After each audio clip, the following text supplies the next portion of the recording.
যত রকমের এই ধরনের ইনস্ট্রুমেন্ট আছে এটা সবচেয়ে সফিস্টিকেটেড, সবচেয়ে কস্টলি এবং সবচেয়ে ভালো কাজ করে। আমরা এই অঞ্চলে আজকে এরকম 3টে মনিটরিং স্টেশনের উদ্বোধন করলাম, 2টো আসানসোল অঞ্চলে, একটি দুর্গাপুরে।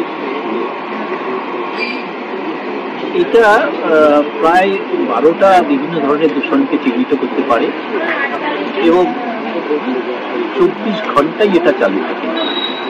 এই 24 ঘন্টা এবং এটা এর মধ্যে এটা সেন্ট্রাল পলিউশন কন্ট্রোল বোর্ডের ওয়েবসাইটের সাথে কানেক্টেড হবে, আমাদের ওয়েবসাইটের সাথে কানেক্টেড হবে। আমরা কলকাতায় বসে বা ভারতবর্ষের যে কোনো জায়গায় বা পৃথিবীর যে কোনো প্রান্তে বসে আসানসোলের এয়ার কোয়ালিটি কেমন আছে সেটা বোঝা যাবে।